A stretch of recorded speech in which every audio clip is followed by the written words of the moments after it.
ese histórico Venezuela. Estaba a riesgo su vida.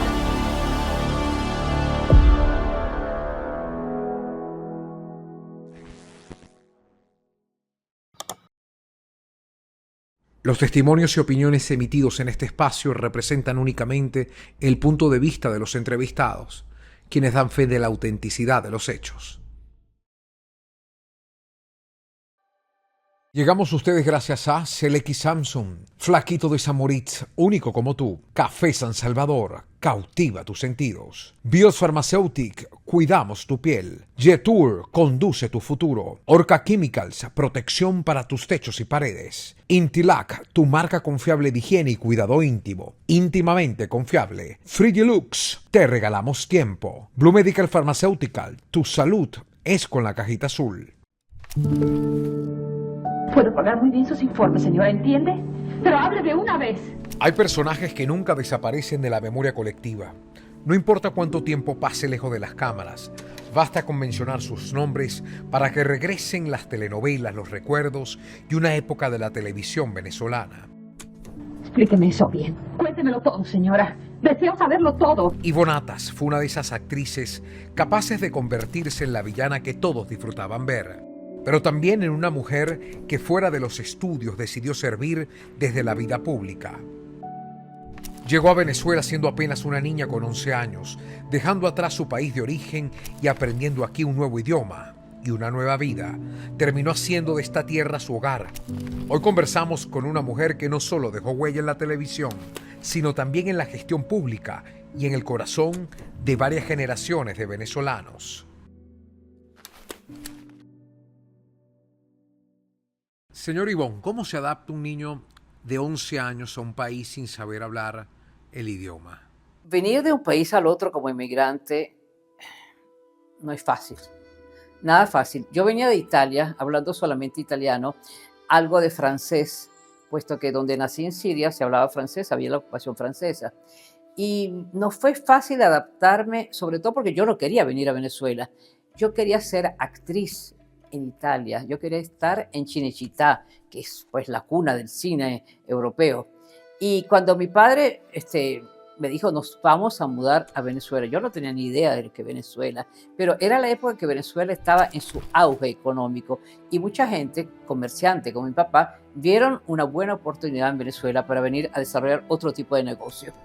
Bueno, mi papá me trajo con una condición solamente. Yo le dije, mira, nos vamos, pero yo regreso a Italia porque yo voy a ser la actriz de Cinecittà. Yo quiero ser una Anna Magnani, una Sofía Loren. Eso era lo que yo veía pues, en el cine. Y mi papá pues me engañó, me dijo, sí, sí, claro que sí.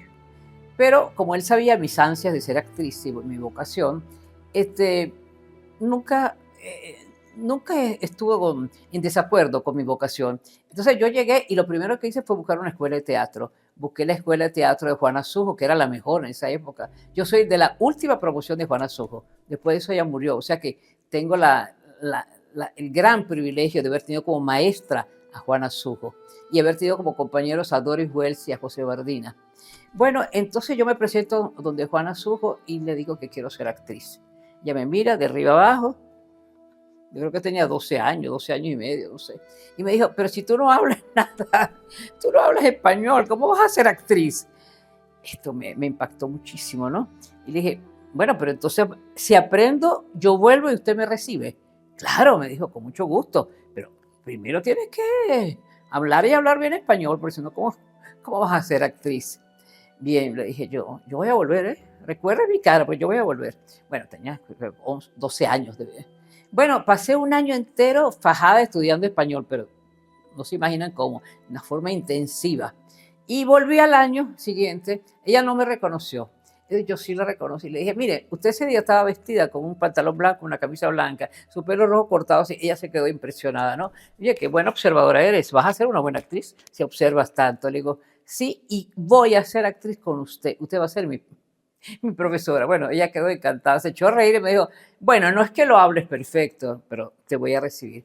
Y así hice 2 años con Juana Sujo en los altos del Teatro Nacional y yo todavía no entiendo cómo mi mamá me dejaba ir, todavía no lo entiendo. Vivía en San Bernardino y tenía que ir hasta el Teatro Nacional. Entonces llegaba con un carrito por puesto hasta la esquina de Veroes y después bajaba a pie hasta llegar al Teatro Nacional y salí de ahí a las 9 de la noche. Bueno, era otra época, por supuesto, pero de todas maneras era un peligro. Pero el regreso siempre era agradable porque teníamos un compañero maravilloso que era José Bardina, que tenía un Pontiac blanco con azul y era mayor que nosotras y tenía un carro. Entonces teníamos chofer, tanto Doris Wells, que venía en la Avenida Victoria, como yo en San Bernardino. Y de allí que mi mamá adoró siempre a Bardina porque le traía a su muchachita en la casa todas las noches sana y salva. ¿Con quién llegó a Venezuela? ¿Usted llegó con su padre, su madre o su familia entera? Mira, aquí en Venezuela empezó un auge económico increíble, ¿no?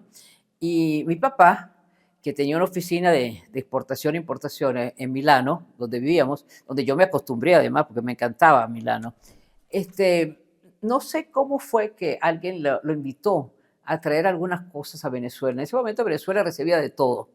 Y mi papá vino a Venezuela sin nosotras, mi mamá y mis dos hermanas. Y al año dijo, esto es maravilloso, les va a encantar. A mi mamá sobre todo la enamoró el clima, porque mi mamá no soportaba la neblina de la ciudad de Milano ni el frío que hacía. Entonces le dijo, y a ti te va a encantar, le decía a mi mamá, porque el clima es todo el año maravilloso. Bueno, al año nos compró unos pasajes en barco, cruzamos el Atlántico y vinimos a Venezuela, llegamos a La Guaira. Quiero decir que ese viaje fue horrible para mí porque yo me asomaba, veía el mar y decía, Dios mío, ¿a dónde voy? O sea, era una ciudad terrible, pero como cosas de la vida increíble, en el barco conocí a un actor que luego estuvo en Venezuela haciendo papeles de primer actor, José Poveda, y él murió hace 2 años. Y Poveda me veía ahí y hablábamos, y yo le decía, ¿sabes qué? Yo quiero ser actriz. Yo soy actor, me decía, actor español. Y bueno, yo sé que después lo vi en televisión, de verdad que era un primerísimo actor. Bueno, y así me pasaba el tiempo eran 13, 14 de barco, ¿no? Cruzar el Atlántico, hablando de la actuación con José Poveda. Bueno, llegué a Venezuela, de verdad, no quería quedarme aquí. Yo estaba soñando con volver a Milano e irme a Roma a estudiar cine en Cinecittà. Pero eso no fue mi destino. ¿Y de dónde nació ese sueño de ser actriz? Mi vocación artística empezó muy, pero muy temprano. Yo creo que tenía 7, 8 años cuando empecé a decirle a mis padres, yo voy a ser actriz, yo voy a ser actriz. ¿Y de dónde había sacado yo esto? Eso era increíble. No era que en esa época se veía televisión y uno iba al teatro. O sea, era algo un poco extraño, ¿no? Que una niña de esa edad dijera que quería ser actriz. Mi papá, que me consentía muchísimo y fue mi aliado en la carrera, ¿no? Que decir que me apoyó. Mi papá dijo, yo voy a buscar a alguien que te dé clase de teatro. Y recuerdo que no sé dónde lo consiguió, un actor muy mayor que me daba clases 2 veces a la semana. Y mi papá, con aquella paciencia, me llevaba 2 veces a la semana. Y ese actor me hacía recitar poemas, me daba libretos, etc. Ay, yo disfrutaba muchísimo eso. Bueno, ahí empezó la vocación artística. Y por supuesto, toda la vida deseé ser actriz. Y fui actriz. Si me hubiera quedado en Italia, también hubiera sido actriz. A lo mejor hubiera sido actriz de cine. Nadie lo sabe. Pero mi vocación de actriz me llevó a ser eso, una actriz en Venevisión, donde empecé empecé después de haber estudiado con Juana Sujo los 2 años, ¿no? Y bueno, ya le contaré la experiencia, porque la experiencia fue maravillosa de mis inicios en televisión. El único canal donde trabajé fue Venevisión. ¿Qué consejo o qué recomendación recuerda de su maestra Juana Sujo? Haber estudiado con Juana Sujo fue un privilegio, porque fui, como dije antes, de la última promoción de Juana. Juana murió después de un cáncer y nosotros nos graduamos justamente cuando ella ya había empezado con la enfermedad. Me gradué con una obra que se llamaba Recuerdo a Mamá, de John Van Druten. Era protagónica, ¿no? Entonces yo estaba sentada en un escritorio, era una obra de época. Y entonces iba contando la historia de mi familia, Recuerdo a Mamá, y poco a poco salían todos los demás personajes que eran la familia que estaba cerca de su mamá. Pero lo recordaba la hija, ¿no? Y bueno, Juana me dio ese privilegio de ser protagonista, ¿no? Juana fue una maestra muy severa. La gente cree que Juana nos consentía. No, no, no, no. De Juana aprendí en primer lugar la disciplina, la constancia. Eso de que quieres ser actriz, tienes que estudiar. Quieres ser actriz, tienes que aprender la gestualidad, la voz, la dicción, la proyección de la voz. O sea, eso no es montarse en un teatro y así nomás. Y Juana era muy severa en ese aspecto. Yo recuerdo un detalle muy, muy importante, ¿no? Que todavía lo recuerdo y se lo digo a ciertos jóvenes actores, ¿no? Recuerdo que hicimos una primera actuación dentro de la escuela del Don Juan Tenorio. Entonces yo era Doña Inés y Don Juan Tenorio. Entonces hicimos una presentación con otro actor y los dos estábamos con la mano así. Y recuerdo los gritos de Juana, decía, pero parecen dos salchichones que tuvieran la mano. La mano se mueve, la mano tiene vida. Bueno, la verdad que uno lo hacía porque era muy tímido, pero hoy en día entiendo que la mano habla. Y como yo soy mediterránea, no me cuesta mucho hablar con la mano, porque yo creo que la mano expresa muchísimas cosas, ¿no? Eso es uno de los detalles. Lo otro era que Juana no aceptaba excusas. O sea, era porque sí, tenías que hacerlo y porque sí. Las clases de dicción eran, de verdad, clases de dicción. Tú tenías que aprender a hablar con un corcho en la boca, tenías que aprender a proyectar la voz con... Bueno, eran clases de verdad increíbles. Teníamos una profesora de mímica, de pantomima, profesora de psicología, es decir, era una escuela de primera. Juana traía esa experiencia de Berlín, donde ella había estudiado, y bueno, realmente haberla tenido como maestra para mí fue un verdadero privilegio.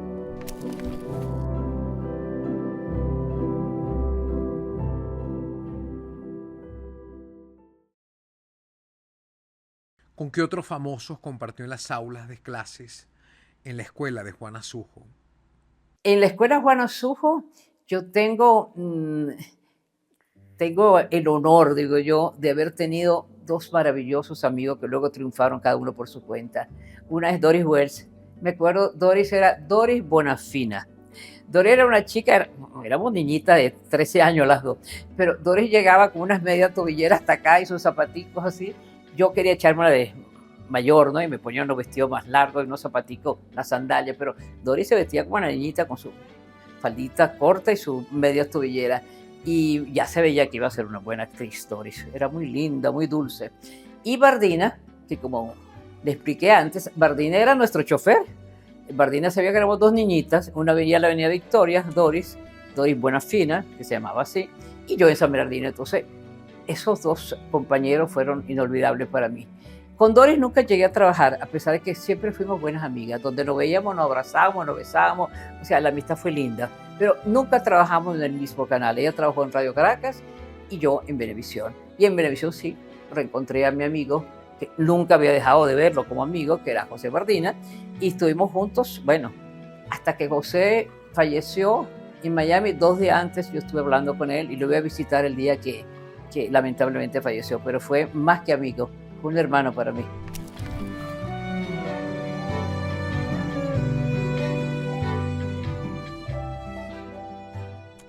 ¿Su paso por la televisión fue estelar o fue un camino de ascenso progresivo?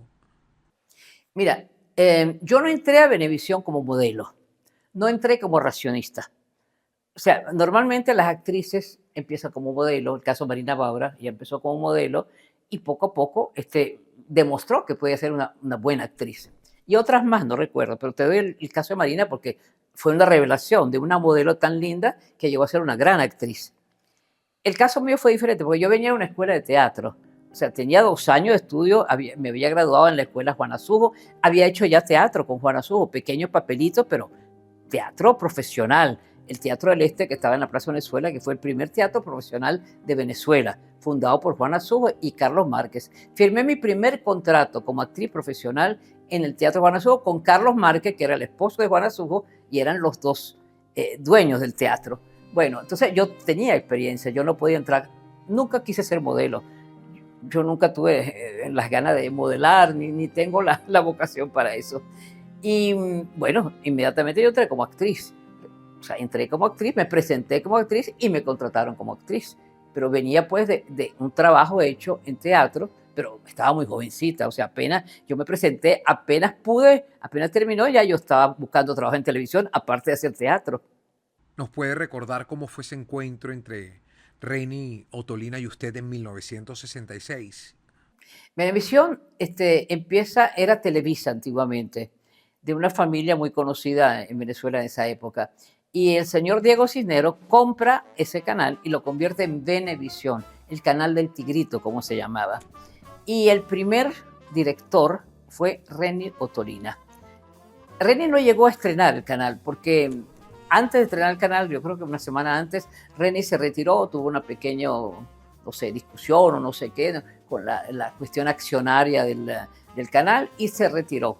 Pero yo estuve en el tiempo que René, el primer año, formando pues el elenco, decía que estaba buscando gente joven, gente nueva, y que si venían de escuelas de teatro, mucho mejor. Yo escuché eso y no sé, tan valiente, tan descarada, digo yo, porque yo no sé cómo hice eso. Me presento en Venevisión. Aquel día me vestí como una señorita ya mayor, ¿no? Con tacones, bien peinada, maquillada, etc. Y él me recibe. René era un tipo no solamente muy inteligente, sino muy observador. Entonces empezó a entrevistarme, preguntarme, le hablé de mi experiencia en el teatro, en la escuela Juana Sujo, etc. Le dije, yo quiero ser actriz, más nada, yo no vengo a modelar ni nada. Entonces me dijo, ven, yo creo que tú puedes ser, me dice. Le dije, mira, estas son las obras que hice, le enseñé, etcétera, etcétera. Pero cuando ya estaba a punto de decirme que sí me iba a contratar, me dijo, momento, estas uñitas, no te imagino tomando una copa de champaña, eres muy elegante para eso. O vienes con las uñas largas como debe ser, o nada que ver. Yo en esa época, bueno, todavía tengo las uñas cortas, pero en esa época me las comía. Era un adolescente al fin y al cabo, ¿no? Bueno, y me comía las uñas, pero eso no pegaba ni con el maquillaje que llevaba ni con la ropa que llevaba. Entonces, se me quedé viendo, le digo, mire, yo le prometo que dentro de un mes estoy aquí con las uñas largas. Yo no sé cómo hice. Yo sé que me iba a la peluquería a hacerme la manicure como 2 veces a la semana y me echaba de todo para no comer las uñas. La ansiedad era horrible, pero me aguanté y volví con mis uñas más largas. Y le dije, ¿puedo agarrar una copa de champaña ahora? Le decía así. Y él se rió con mucho cariño y allí empecé yo en Venevisión. Fue mi primer contrato. Ni siquiera me probaron como actriz. O sea, yo traía mi currículum de la escuela Juana Subo y de haber hecho teatro con ella. Ni siquiera me dijeron, bueno, vamos a hacerte una prueba. No, entré directamente a Venevisión como actriz nueva. Hice de todo, novelas, comedias, hice con Chuchín Barcano, que era un actor cómico de esa época, hice programas como, ¿cómo se llamaba? Los Picapiedras, era Betty, de los papeles de los Picapiedras. Hice comedias, sketch en los shows con Edgar Jiménez, que falleció, que era un gran actor cómico, etc. Y empecé a hacer novelas también. En principio eran novelas, no había llegado Delia Fiallo, eran unas novelas de Enrique Jarnés, un escritor español. Ya me daban papeles de actriz, no era una racionista, yo hablaba bastante y era actriz. Bueno, y luego llegó Delia Fiallo y ya cambió mi vida, porque Delia Fiallo vio en mí la villana favorita. Eso, ella escribía todos los papeles para mí. Ella escribía para cómo yo me vestía, cómo yo me peinaba, cómo yo me movía.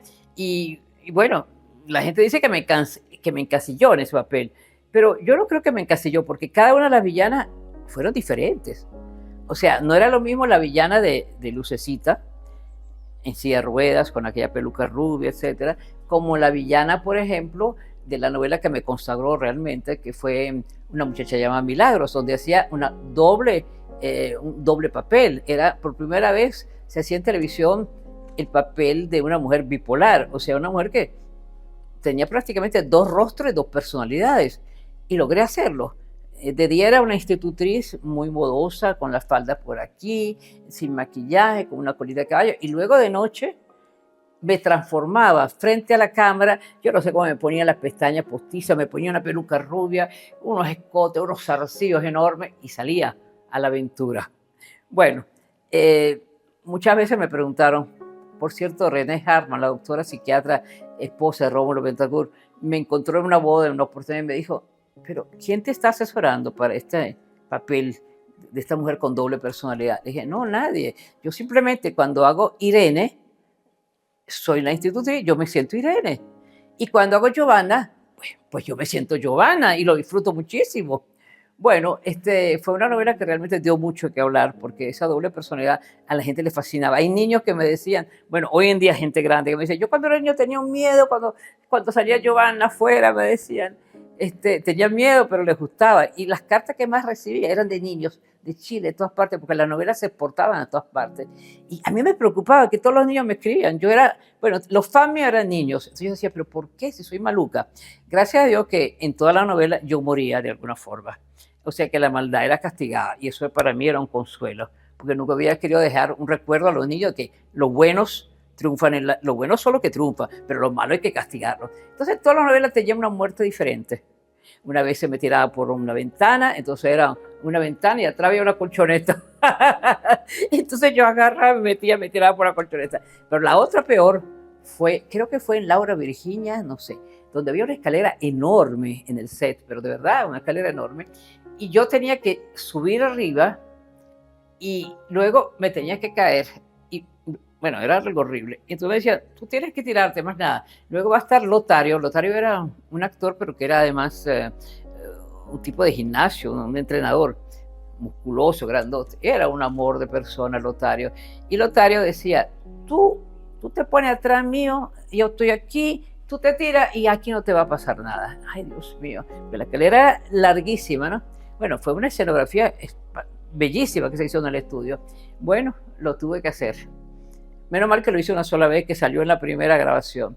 Entonces, cuando me empujo, yo caigo, me tiro y él me agarra. Pero luego hay una cámara edita y la cámara está desde arriba, hace ver el cuerpo tirado ya desde arriba en el suelo abajo. Pero ese fue el papel que más me asustó interpretar, porque en cada una novela la muerte era diferente. Pero yo agradecía eso, porque los malos tienen que ser castigados y eso era un ejemplo. Ahora, ¿cómo recuerda usted ese primer debut en las telenovelas venezolanas? Mira, mi debut fue no en telenovela, te voy a explicar una cosa muy simpática. En esa época había en los miércoles en la noche había una cosa que llamaban show de show. Y allí llegaban, bueno, allí era modelo Marina Baura, y empezó como modelo, me acuerdo, ¿no? Que era color de oro, la catira era color de oro más fino, no sé, eran 3 muchachas, ¿no? Pero en show de show traían en esa época artistas famosísimos, ¿no? Y me acuerdo que me llamaron para hacer un sketch con un cantante argentino, español, que todavía vive, se llama Luisito Aguilé. Y Luis Aguilé, él tenía una gorrita siempre, sí, esa gorra típica española, ¿no? Y yo lo único que tenía que hacer era muy bien vestida, con unos tacones así, vestido escotado. Creo que tenía 17, 18 años, pero parecía una mujer de 25. Y yo tenía que pasarle por delante y él me decía algo como, guapa, no sé qué, y yo no sé qué le contestaba. En ese momento era un bocadillo, pero ahí la gente me vio por primera vez en ese show. Y ahí inmediatamente luego empecé con Chuchín, con programas cómicos, con José, con esto, y empezaron las novelas. O sea, no recuerdo cuál fue exactamente mi primera novela, porque toda la primera novela la hice con el escritor Enrique Jarnés, ¿ves? Y luego llegó Delia y eso era una detrás de la otra. No me puedo acordar ni cuántas novelas, ni recuerdo los argumentos de todas las novelas tampoco. Imposible. ¿Cómo fue trabajar con Marina Baura en Lucecita y la señorita Elena? Trabajar con Marina Baura fue una experiencia muy linda. Marina venía de ser modelo y, bueno, Delia Fiallo estaba buscando una muchacha. Acuérdate que las protagonistas de Delia Fiallo eran muchachas humildes, etcétera. Por eso ella me decía, yo no te puedo poner a ti roles protagónicos porque no me das eso. No me das una niña descalza, no me das eso, imposible, yo no te puedo dar papeles de esto. Pero en realidad la novela donde debutó Marina Baura como actriz se llamaba El Ángel Perverso, cuando lo hicieron en Cuba, lo hicieron por primera vez. Y el Ángel Perverso era yo, era la maluca, pero era un rol protagónico, absolutamente. Es que todas las villanas eran protagónicas. O sea, se robaban show las actuaciones de la villana porque ella escribía fuerte, ¿no? Y Marina empezó allí. Resultó una gran actriz, Marina, muy buena actriz. Tuvimos una relación muy bonita, amistosa, todavía se conserva, gracias a Dios. A veces la veo a Marina, últimamente no he podido verla porque ha tenido pequeños problemas de salud, pero fue una buena compañera. En ambas novelas que tuvimos juntas fue una buena compañera.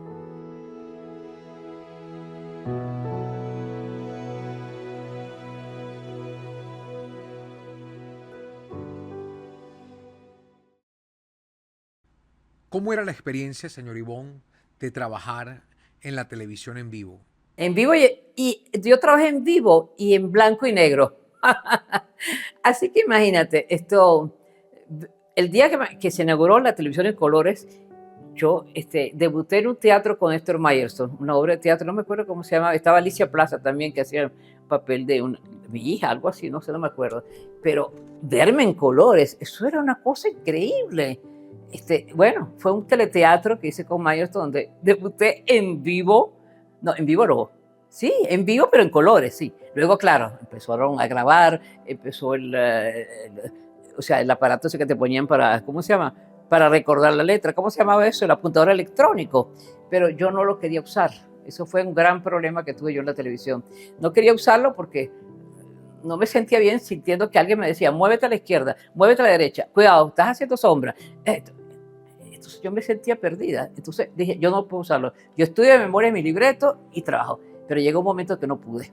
Llegó un momento que todos los actores están bien blindados y yo estaba como, o sea, no sabía dónde estaba la luz precisamente. En cambio, hay que desarrollar una técnica con el apuntador electrónico que no todos saben usar. Hay que saber las pausas, aunque te esté diciendo la persona que hace pues la narración, te está diciendo, muévete, haz esto, a la izquierda, la letra es esa, pero tú tienes que hacer una pausa. ¿Y cómo la hago si este me está hablando? O sea, hay que desarrollar una técnica para el apuntador electrónico. Bueno, afortunadamente aprendí y todo lo demás lo hice con apuntador electrónico. ¿A qué se refería usted cuando afirmó en una entrevista que todas las actrices que trabajaron con usted recibieron golpes? La verdad que todas las actrices que trabajaron conmigo recibieron golpes, pero fueron golpes, claro, que era el papel, ¿no? El papel de villana. Me acuerdo, me acuerdo la Zulianita, Lupita Ferrer, la pobre. Yo estuve en ese momento, estaba yo en Maracaibo en un meeting de mujeres acompañando el doctor Rafael Caldera en su meeting. Y me invitaron, le dijo, mira, no les conviene llevarme porque estoy dándole golpes y arrastrando por los pelos a la pobre Lupita que es maracucha. No me lleven. Bueno, pero fui. Y cuando llegó a ese estadio lleno de mujeres, inmediatamente me reconocieron. Aquí eran gritos, bájate para que veas. No, Dios mío, ¿cómo salgo yo de aquí? Que esto era como 10.000 mujeres, una cosa horrible. Bueno, pero cuando, claro, me estaban escoltando, cuando ya salgo afuera, era todo lo contrario. La gente me besaba y me abrazaba. O sea que el hecho de haber dado golpes, bueno, dado golpes entre comillas, ¿no? No, la gente veía que era una cosa de actuación. O sea, no me ligaban a mí como persona al papel que hacía. La gente lo diferenciaba, a pesar de que lo hacía bien, ¿no? Porque lo hacía con vigor y como debía ser, ¿no? Bueno, Marina fue otra. Hay unas escenas con Marina que la tengo en el suelo, una lucha terrible. Lupita la arrastraba por los pelos. Y me pasó con una actriz que tenía que darle un golpe, o sea, una cachetada en la cara. Resulta que en televisión los besos en esa época eran trucados. Nadie se besaba en la boca. Los besos eran acá. Entonces la cámara se volteaba y creían que te estaba besando, ¿no? Y las bofetadas eran sencillamente, uno hacía el gesto de pegar a la persona, pero cuando llegaba aquí se posaba y había un coordinador que hacía, o sea, que hacía el ruido de la cachetada. En esa oportunidad, esta actriz que tenía que recibir mi golpe no se portó como debía portarse, porque yo hice mi cosa bien, sino que ella, por instinto, ella volteó la cara y eso le agarró todo el cachete y la oreja. Bueno, aquello fue una tragedia. Bueno, nunca más me habló en la vida.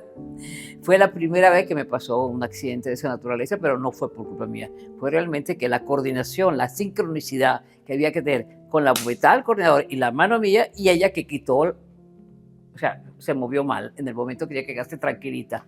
Bueno, esa fue mi experiencia, pero con ninguna de esas niñas, digo yo, de esas como Marina, Lupita, nunca tuve problemas. O sea, fuimos amigas, seguimos siendo amigas y nadie me ha reclamado, sino esta persona que no fue culpa mía la cachetada que recibió. ¿Cómo se convirtió en la villana favorita de Delia Fiallo y también de los venezolanos de la época? Mira, yo no sé cómo Delia Fiallo me cogió como su favorita villana, porque todos los papeles, terminaba una novela, empezaba otra, y ella me escribía nuevamente pensando en mí, mi tipología, en mi altura, en mi pelo negro de esa época, ¿no? Mi maquillaje, la ropa que me ponía, etcétera. Ella me veía a mí como la niña rica, maluca. Yo le dije un día, epa, por favor, Delia, la gente rica no es necesariamente mala. Yo, por favor, le decía, no creamos un estereotipo de que la gente rica es mala, ¿no? No, pero se limó un poco esa cuestión, porque yo solo reclamé en esa época, me acuerdo, ¿no? Pero, claro, siempre la novela se basaba en que el niño rico con la muchacha de servicio o la muchacha humilde se enamora. Bueno, esa era un poco la trilogía, era esta. Y, por supuesto, siempre la contrafigura recia, fuerte, que podía ser una niña rica, casi siempre era una niña rica, bien vestida, etcétera, lo cual me costaba bastante, ¿no? Además, porque nadie me estaba patrocinando la ropa en esa época. Bueno, cada quien tenía que vestirse y buscar la ropa para cada escena. Y recuerdo las largas dormilonas que yo mandaba a hacer en un sitio que era especialista en eso, en la avenida Casanova, y los sombreros. Me acuerdo, en esa época estaba de moda Margot sombreros en Sabana Grande, y yo, bueno, esa mujer me hacía unos sombreros espectaculares. ¿Qué tan difícil fue para usted asumir la doble personalidad de Irene y Giovanna en una muchacha llamada Milagros? Mira, fue el personaje más hermoso desde el punto de vista actoral que se puede interpretar. Realmente fue un reto para mí, un reto que todavía recuerdo porque no es fácil, no es fácil desligar dos personajes de esa forma, ¿no? Pero fue un reto bonito y me sentí feliz como actriz de haber podido interpretar. Y siempre le estaré agradecida a Delia Fiallo por haberme escrito ese papel a mí y que luego se repitió en diferentes países, porque las novelas de Delia Fiallo se repitieron con otro nombre en muchos países de Latinoamérica, pero ella siempre me decía, pero es que lo que están haciendo en México no me da lo que tú me das. Bueno, claro, porque tú lo escribías para mí, le decía Delio, eso es diferente. Pero fíjate que en las encuestas, que todavía se hacen encuestas, ¿quién fue la mejor villana de la televisión? Salgo ganando yo siempre. Se la pasan haciendo encuestas y digo yo, pero la gente no olvida, porque eran papeles muy fuertes y eso la gente no lo olvida. O sea, la gente se engancha en ese papel, se engancha con la gente que está elucubrando en la novela, bueno, que lleva la trama, el conflicto, ¿quién lo lleva? La villana, por supuesto, ¿no? Si no, todo sería rosa, ¿verdad? Háblenos de su papel como madre, ¿no? ¿Se siente satisfecha? Mira, mi papel de madre, yo no quiero llamarlo como papel de madre, no es un papel. El papel es o sea, es el papel que realicé en las novelas. El papel de madre es otra cosa, es un rol maravilloso, un rol que nos da la naturaleza a las mujeres, que es increíble. Y creo que toda mujer debería ser madre, porque la emoción de ser creadora de otro ser humano y de poder moldearlo, darle educación, convertirlo en un ser de bien, un ciudadano decente, es un reto para cualquier mujer. No siempre las cosas salen bien. Hay madres que se esmeran para hacer los hijos maravillosos y de repente se les sale de las manos y hacen cosas que no han visto en su casa. Yo he tenido una suerte, en cambio, maravillosa. Yo tengo un hijo que he criado con muchísimo amor, demasiado amor quizá, porque es hijo único, imagínate tú, ¿no?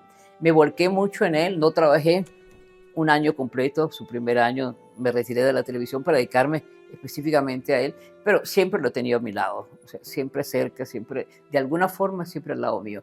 Y hoy en día me ha dado muchas satisfacciones, es un profesional, se la pasa estudiando carrera, él es, aparte de que es un buen músico, él es psicoterapeuta, tiene no sé cuántos títulos en neurociencia, etc. Es un estudioso, se la pasa haciendo nuevos estudios, o sea, yo estoy muy orgullosa de él. Él está siempre en una búsqueda de nuevas cosas y a mí me encanta que sea además un comunicador y buen comunicador. Aparte que tiene una voz muy linda, compone muy bonito, pero tú sabes que el arte de cantar no es para todos, ¿no? Y entonces hay demasiada competencia. O sea, él lo deja a él como una cuestión de, como tomó clase de piano, tuvo grandes instrumentos, él me pedía un piano y yo se lo compraba, todo, vivíamos en eso, ¿no? Y quería ser músico. Quería irse a estudiar fuera solamente música. Le dije, no, un momento, músico, pero con una carrera universitaria, tal como yo lo hice.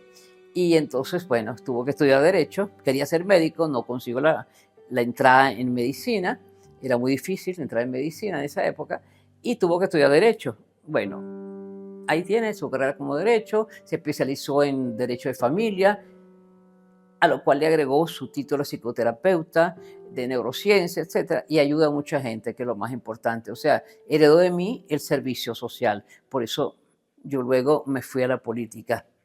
¿Qué la motivó a dejar la televisión después de Tres Mujeres y volcarse de lleno al activismo político?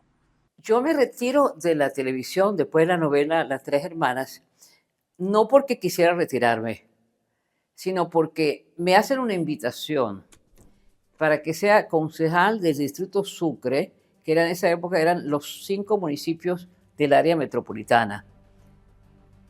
Y eso fue una sorpresa para mí, porque si bien yo tenía mucha amistad con políticos, etcétera, porque mi esposo tenía un programa político en Venevisión, frente a la prensa, etcétera, y en mi casa más que todo iban políticos, ¿no? Más que actores. Este, estuve en campañas tanto de Caldera como de Luis Herrera y bueno, no sé por qué se les ocurrió decir que si quería ser concejal en el distrito Sucre. Le dije que no, inmediatamente dije que no, que yo no podía porque yo era actriz, yo no me veía en otro mundo. Pero entonces la persona que quiso convencerme me dijo, mira, es que tú no tienes que dejar la televisión, no necesitas dejar la televisión, tú puedes perfectamente hacer los roles, las dos cosas. Y dije, bueno, vamos a probar. Imposible. A los 2 meses que estaba allí y que encontré además un ambiente muy sórdido, Petare, eso estaba en Petare, eso era un sitio de brujería, o sea, cualquier cosa. Y la gente no me quería aceptar, porque decían que iba a ser una actriz aquí. Entonces a veces pintaban las paredes del Consejo Municipal con cosas feas. O sea, tuve al principio mucho rechazo, pero eso me retó y dije, ah, no, yo dejo la televisión y me ocupo aquí de hacer educación y cultura, que fue la comisión que me asignaron, porque sea la que pedí. Y bueno, eso fue maravilloso porque me permitió hacer un teatro que todavía existe, el Teatro Cerrejifo, el Museo de Petare, el Museo de Arte Ingenuo, 10 Casas de la Cultura. O sea, me volqué en las escuelas municipales, mejorarlas, un buen nivel para el magisterio y además de hacer muchos grupos culturales, darle subsidios a todos los grupos nacientes para que pudieran tener un sitio donde ensayar. Y la contratación era presentarse gratuitamente en las plazas. O sea, yo tenía una partida para subsidios culturales y yo la convertí en, bueno, la programación cultural. Tú tienes tanto, tú me vas a dar tanto en la plaza tal de los municipios. O sea, se hizo de todo. La cultura fue, de verdad, yo estuve muy al tanto de lo que era la consigna del gobierno de Luis Herrera, que era la democratización de la cultura. Yo democraticé la cultura en esos municipios, dejé premios municipales que todavía existen en todos los municipios, premio a la cinematografía, premio a la narrativa, no sé cuánto, los niños, al cuento, bueno, a la pintura, etcétera. Trabajé con muchos artistas plásticos porque hice una serie muy bonita que se llamaba, bueno, el arte, eso fue en disco, en acetato en esa época, ¿no? Entonces tuve artistas, bueno, como Armando Barrios, o sea, tengo los discos ahí con todo el arte explicado por José Jesús Soto. Tengo una colección maravillosa, qué lástima que esté en acetato. Y luego lo mejor fue hacer la historia de la democracia venezolana en sus propias voces.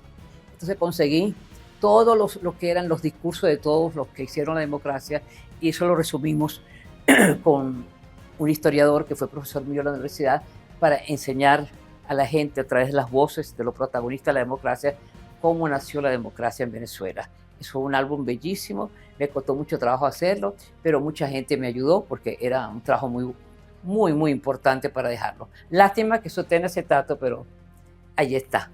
O sea, traté de que realmente la gente pudiera tener, la gente de los barrios sobre todo, tuviera como forma de superar drogas, superar delincuencia, programas culturales, teatro breve, puse una escuela de teatro, tuve a Levi Russell en mi lado, bueno, se hicieron cosas maravillosas en esa época. Y bueno, entonces me empecé a apasionar por aquello, pero como una promotora cultural más que como política. Pero Petare, digo Petare porque estábamos en el casco de Petare, era un sitio donde había que aprender a hacer política porque sí, porque si no te comían y era horrible. Y yo tuve que aprender que había una cámara municipal donde no todo el mundo te quería, donde había un magisterio que no te quería, etcétera. Y tuve que aprender a ser dura y a tener estrategia política. Y ahí empecé a engancharme en la política, ya no había más regreso. No había retorno a la televisión, imposible. Ya de ahí empezó una carrera política, una detrás de la otra, empiezo allí, estoy 5 años ahí, después me llaman para el Ministerio de Información y Turismo como viceministro, ya que era graduada en la Universidad Católica Andrés Bello. Después vuelvo y me voy con Irene como presidente de la Cámara, con Irene en el primer periodo, y después que soy 3 veces concejal, soy alcalde de Baruta, entonces ya no hay marcha atrás. Bueno, y creo pues la última actuación política fue en la alcaldía de Baruta, donde creo que dejé un buen recuerdo, porque cuando leo lo que dicen de mí en la prensa, esto son siempre buenas opiniones de los vecinos, y eso para mí es muy importante. Y haber salido con la cabeza alta y limpia, con una Contraloría que nunca pudo decir nada de mí. O sea, yo estoy aquí, vivo en el país, nunca he tenido que irme del país y totalmente transparente mi gestión.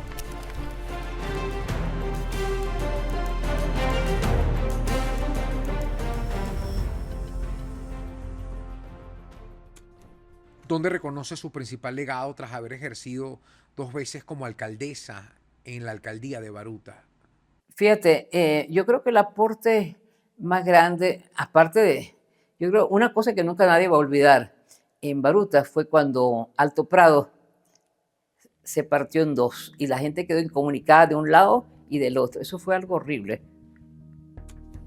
Eso fue terrible. Yo creo que ningún alcalde pudo ver una obra como esta. Y recuerdo que yo llegaba a un punto y del otro lado había otro vecino. Eso era un abismo abajo, ¿no? Y la gente estaba enfurecida. Los parques de Alto Prado, todo lo que era una organización de clase media, que yo sentía en el alma que una gente que venía a lo mejor de un barrio, había comprado su casita en Alto Prado, pudiera tener ese problema de que las calles se abrió en dos totalmente. Y bueno, eso fue un reto para mí muy grande y yo en menos de un año restablecí Alto Prado y le di a los parques, a todo volvió a ser como antes y mejor que antes. Fue un reto del punto de vista pues, de obra pública, porque busqué la gente que había hecho la autopista para La Guaira, o sea que era alta ingeniería, ¿no? Hacer eso.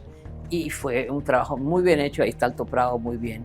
Lo otro fue a nivel de seguridad, la creación de la policía de Baruta, porque no solamente fue la mejor policía que tuvo el municipio, era una policía que yo escogía por currículum cada uno, eran médicos algunos, eran casi todos profesionales, era gente bonita, era gente que bien uniformada. Y yo les decía, yo le daba muchas charlas a ellos, los visitaba siempre, y les decía, ustedes en la calle son Ivonne, es la alcaldesa la que está en la calle, entonces usted tiene que sonreírle y decir gentiles, porque ¿qué hago yo aquí en mi oficina sin poder salir hablando de las obras y ustedes luego me representan en la calle con mala cara o tratando mal al público? Y ellos lo asimilaron así, fue una policía bellísima. Y además de eso hicimos la escuela de policía que todavía, no sé si la hay, pero han salido muchas promociones de allí. Y tengo todavía policía que veo a veces en una panadería, etcétera, y se me acercan a besar, me dicen, yo soy de la época suya, usted salió de su promoción, ¿verdad? Y es una satisfacción muy grande. La otra cosa que creo que fue una cosa que todavía sigue, es haber creado el Servicio Autónomo de Recaudación, que se llama el CEMAR, que todavía existe, ¿no? Porque las alcaldías eran muy pobres, nadie pagaba los impuestos y todo el mundo reclamaba. Y yo llegué a un momento que dije, le dije a los vecinos, ustedes están reclamando, mire cuántos pagan ustedes aquí, y yo no puedo hacerle nada, por ejemplo, Prados del Este. Pero ustedes son los que menos pagan, vamos a hacer una cosa, no paguen más de lo que tienen que pagar, pero paguen. Y empezamos a crear un servicio autónomo de recaudación donde la gente empezó a educarse a que había que pagar los impuestos para poder reclamar el arreglo de su calle, etcétera, etcétera. Bueno, la policía, el servicio autónomo, la parte cultural, la concha acústica la pudimos nuevamente reformar. O sea, son cosas que realmente hacen, y el vecino se siente muy cómodo porque yo lo recibía hasta cualquier hora de la noche. A veces salía a las 11 de la noche, entraba uno, salía otro, entraba uno, salía otro. Nunca de recibir la gente y de saber decirle no cuando no había la posibilidad de hacerle lo que tenía que hacerle, o sea, la falla que había, yo no podía remediarlo, pero siempre salían con un no, con una sonrisa, indicándole cuál era el organismo que podía ayudarlos en esa materia, porque a veces no dependía de la alcaldía ciertas cosas, en la autopista, en las cuestiones de iluminación, etcétera, ¿no? Pero todo el mundo tuvo una respuesta mía y yo no escondía nunca la cara. Eso fue lo más importante. ¿Qué tan protagónico ha sido el papel de la mujer en la política venezolana y qué tan conforme se siente usted con el espacio alcanzado? Yo creo que yo no estoy conforme con la participación de la mujer en la política venezolana porque han habido pequeños casos relevantes así, de mujeres. En la época de Luis Herrera Campí sí hubo muchas mujeres como ministros y como concejales, como gobernadoras, etcétera. Después de eso ha ido bajando. Ha ido bajando, no sé si porque no hay mujeres que quieran dedicarse a la política, porque es duro, el camino de la política, yo aprendí más de la política que de la televisión, aprendí más, un ambiente mucho más duro, la gente cree que la televisión es, no sé qué es, la televisión es disciplina, la televisión son horas de trabajo en un estudio, hasta las 3 de la mañana, eso no es hecha broma, nadie fuma marihuana como la gente cree, nadie está haciendo nada feo en un estudio de televisión, entonces la televisión es un convento, yo siempre lo he dicho, al lado de la política. En la política hay que ser muy duro, hay que aprender a tener la piel muy dura y aguantar muchas campañas sucias como yo la he vivido cuando iba a la reelección, una campaña sucia orquestada por un permiso que no quise otorgar porque no era otorgable porque iba a tener consecuencias muy graves para el sureste de la ciudad en cuanto al tráfico, tanto de Latillo como Baruta. Y bueno, eso fue, como decirle, un poder económico, dijo, pues hasta ahí vas a llegar, ¿no? Bueno, y así fue. Pero yo prefiero eso que hoy en día estuviese ese centro comercial allí, en ese punto, que no se hizo nunca tampoco, porque los vecinos nunca lo permitieron, que haber dado un permiso que luego me hubiera costado a mí cuánta crítica, y hubieran dicho que yo me hubiera llevado no sé cuántos millones para dar ese permiso. Era realmente inconcebible porque no estaba dada ni la certificación ni la vialidad para dar ese permiso. Entonces me alegro de que haya sido así. ¿Qué impacto tuvo la alianza estratégica que conformó con Irene Sáez entre las alcaldías Baruta y Chacao? Mira, cuando Irene hizo su primer periodo como alcalde en Chacao, a mí me llamaron primero iba a ser yo la candidata a alcalde, después pasaron 2, 3 meses, me volvieron a llamar y me dijeron, mira, es que hemos cambiado los planes, la alcalde va a ser Irene y tú vas como concejal para que gane la presidencia de la Cámara, porque el concejal más votado es el que preside la Cámara Municipal. Irene está nueva, tiene que aprender, etcétera, y tú vas a hacer lo buena que ella para ella. Bueno, fue así, gané, fui la más votada en Chacao y fui la presidenta de la Cámara. Bueno, fue muy lindo porque Irene de verdad no solamente es bella, sino que es muy inteligente.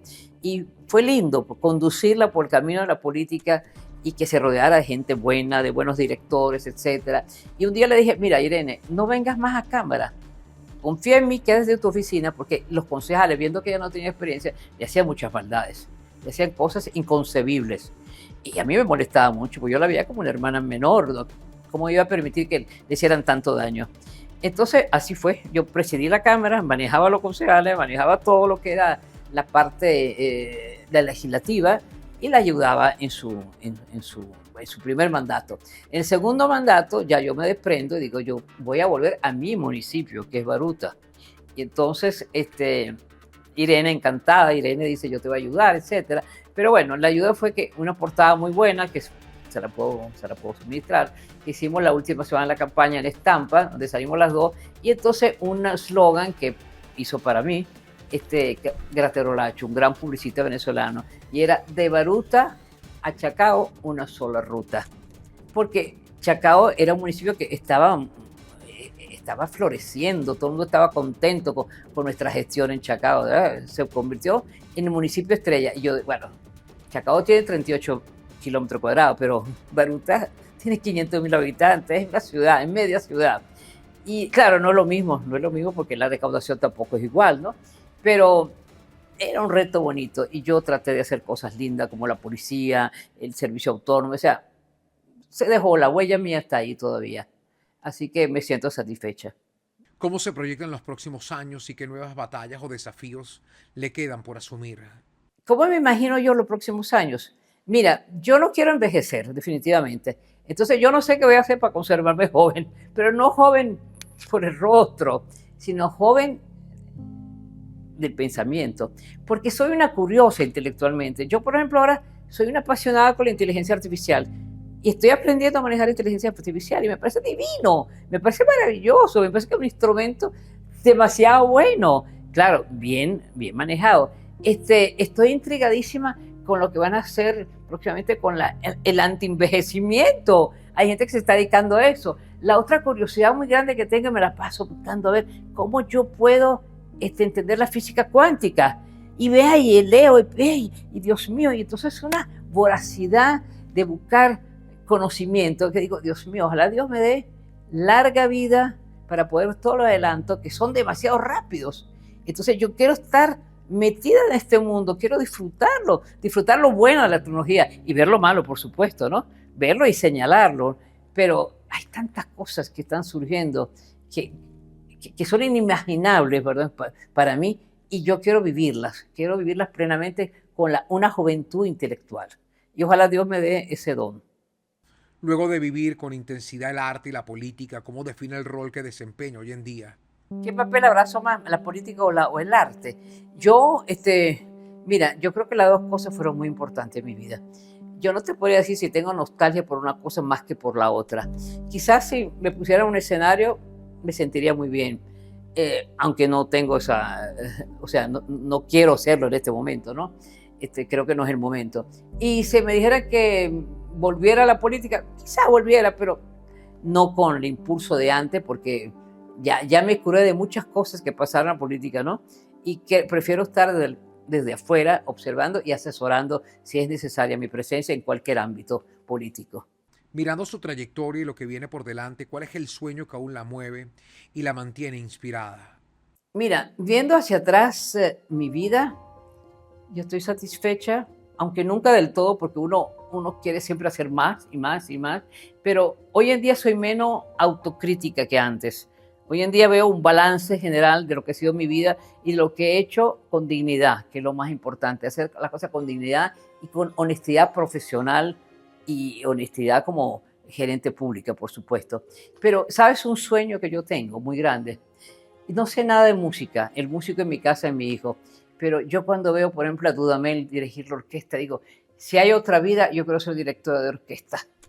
Eso es algo que no sé cómo me ha surgido, pero si hay realmente una reencarnación, a mí me gustaría nacer y tener ese don maravilloso y ser un director de orquesta, porque el dirigir una orquesta supone dirigir un equipo, penetrar en el equipo y que haya una, ¿cómo te digo?, una empatía entre el director de orquesta y los que están interpretando los diferentes instrumentos. Me parece que es fabuloso y ojalá haya una reencarnación y yo pueda ser músico y director de orquesta.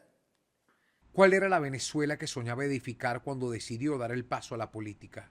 Mira, cuando yo tuve cargo público, soñaba siempre con construir una Venezuela educada, una Venezuela donde cada ciudadano tuviera la oportunidad de estudiar, de ser un buen ciudadano y tener oportunidad laboral de acuerdo a su formación y de acuerdo a su preparación. Entonces, para mí la educación es algo básico.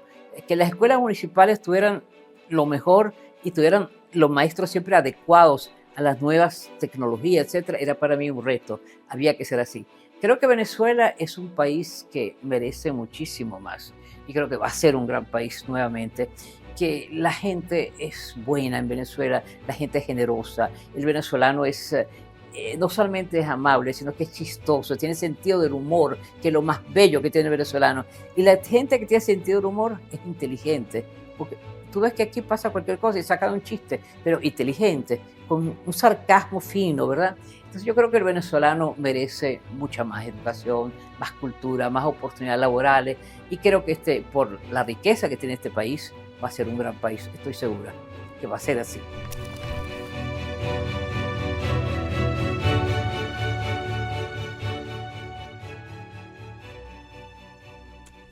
Para terminar, ¿qué mensaje final le gustaría dirigirle hoy a los venezolanos?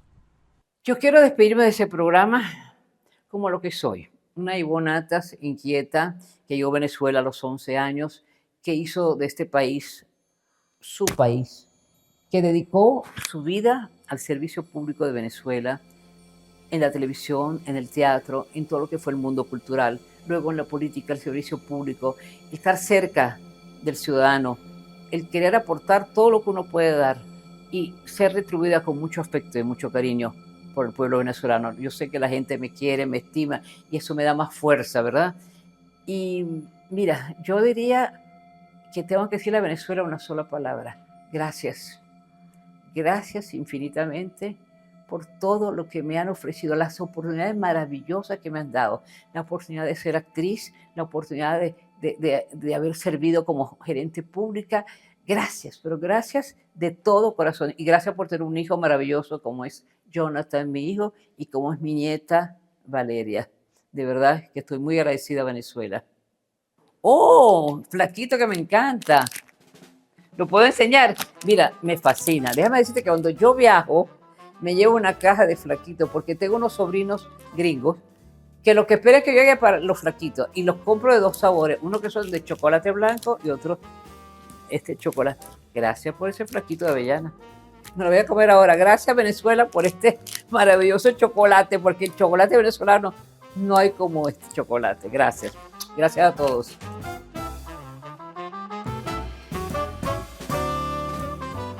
Las grandes trayectorias no se miden solamente por los aplausos o los personajes que interpretaron. También se construyen con la manera en que una persona decide agradecer al país que la recibió. Ivonne Atta se encontró en Venezuela mucho más que un escenario.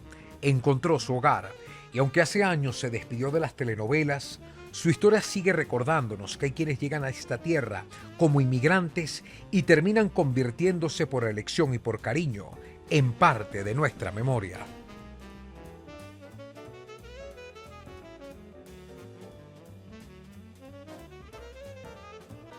Llegamos a ustedes gracias a Selecky Samsung, Flaquito de Samoritz, único como tú, Café San Salvador, cautiva tus sentidos, Bios Pharmaceutic, cuidamos tu piel, Jetour, conduce tu futuro, Orca Chemicals, protección para tus techos y paredes, Intilac, tu marca confiable de higiene y cuidado íntimo, íntimamente confiable, Frigilux, te regalamos tiempo, Blue Medical Pharmaceutical, tu salud es con la cajita azul.